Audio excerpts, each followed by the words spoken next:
He was 19 years old, no degree, no savings, no connections, just one decision that most people his age never make. He did not try to become a millionaire. He tried to make $10,000.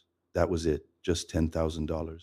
One specific number, one specific goal. Most people laughed, not loudly. Just in that quiet way, people laugh when they think someone does not understand how the world works. He understood something they did not, that making money is not luck, it is a skill. And like any skill, once you learn it once, you can repeat it, scale it, turn it into something nobody around you saw coming. By the time he was done, $10,000 was just the beginning. This is exactly how he did it, and why the first number was never really about the money. He grew up watching people around him stay stuck, not because they were lazy, not because they were unintelligent, but because they were waiting for the right moment, the right opportunity, the right amount of luck to arrive. He stopped waiting at 19. He set one goal, and he started moving toward it. The first thing he understood was this: most people make earning money far harder than it needs to be. They jump into cryptocurrency because a friend made money from it. They try day trading because someone online promised it would work. The problem with both of these is the same. They require large amounts of starting capital and enormous amounts of luck, neither of which he had, neither of which most people starting from zero have. So he stripped away all the noise, and what was left were four options. He tried all of them, and what he learned from each one changed how he thought about money forever. The first option was in-person services, personal training, delivery work, car washing, garden maintenance. These are the services most people overlook because they sound too simple, but simple is not the same as ineffective. In-person services are one of the fastest ways to put money in your pocket because you get paid immediately. No waiting, no inventory, no complicated setup, just a skill, a customer, and a transaction. He started by walking through neighborhoods with expensive gardens and dirty cars. His logic was simple. If someone cares enough to maintain a perfect garden, they probably care about what sits on their driveway too. He knocked on doors, he washed cars, he got paid the same afternoon, but he hit a ceiling quickly. He could only work with one person at a time.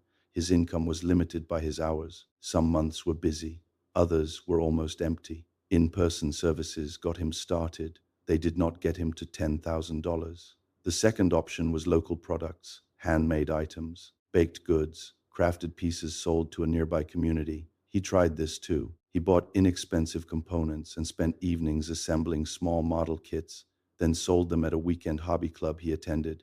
He enjoyed the process, but the math did not work. Most of what he earned went back into materials. His customer base was too small. The market was too limited. Local products can work if you love what you are making and you are patient, but they are rarely the fastest path to a specific financial goal. The third option was global products, clothing brands, print on demand, drop shipping, reselling. The appeal was obvious. Instead of being limited to his neighborhood, he could sell to anyone, anywhere. The customer base was unlimited, but so was the patience required. Every sale needed reinvestment. Every profit got recycled back into new stock. The money kept moving but never landed in his hands. It took time before global products started working, and for someone who needed results, time was the one thing he could not afford to waste. Global products work, but they require months of patience before they start generating real income. The fourth option changed everything: online services, copywriting, video editing, thumbnail design, social media management, running advertisements for businesses. These were services that combined the best of everything else: the profit margins of a service, the reach of a global product, the ability to start earning from day one.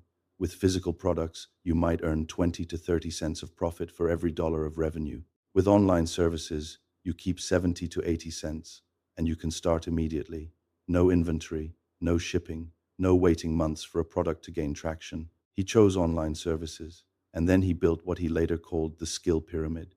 The skill pyramid had four elements. Miss any one of them, and the whole structure collapses. Master all four, and the path to $10,000 becomes not just possible, but predictable. The first element was positioning. Not all services are equal. The real money is in offering to help businesses make more money. A business generating $60,000 a month does not hesitate to spend $2,500 on a problem if solving it means earning more.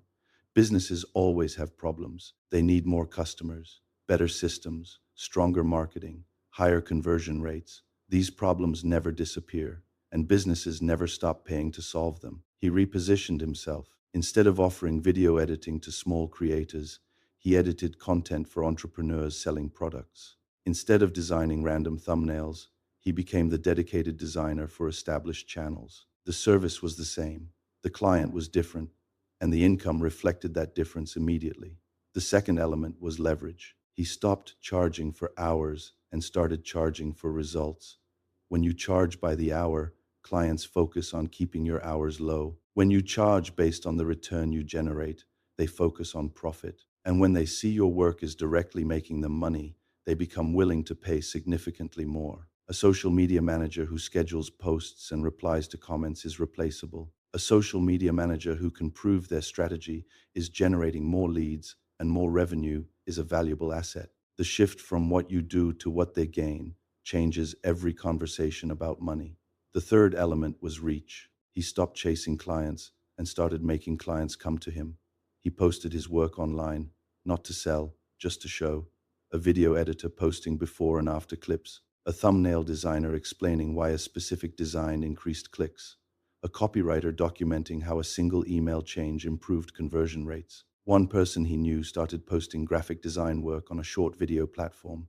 He was not doing it as a business. He just enjoyed it. Within weeks, his messages were full of people asking to hire him. He had not pitched a single person. The work spoke. The audience responded.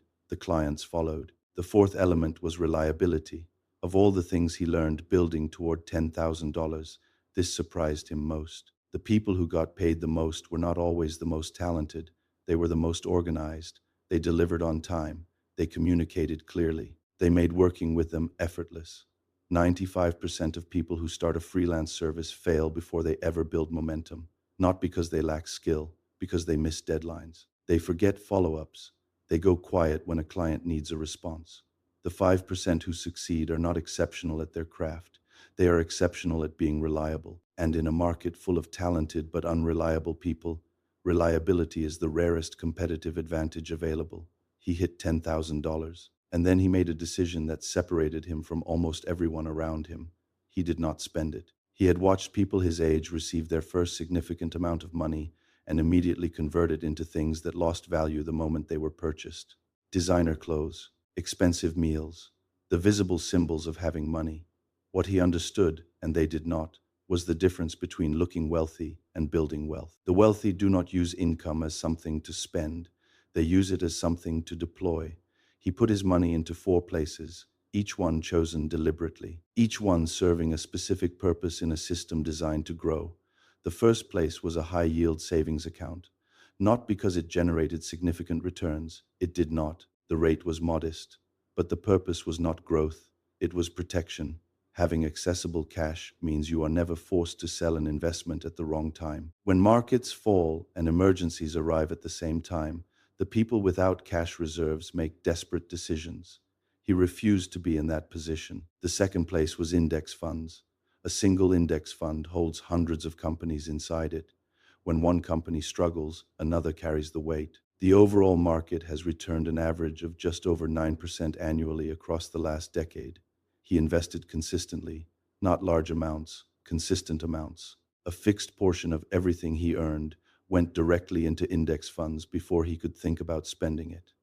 The math behind this is not complicated. Small amounts invested consistently over long periods of time produce results that most people find difficult to believe until they see the numbers themselves. He started early, he stayed consistent, and he let time do what no single investment decision ever could. The third place was individual stocks. He chose specific companies he understood and believed in. The returns were less predictable than index funds.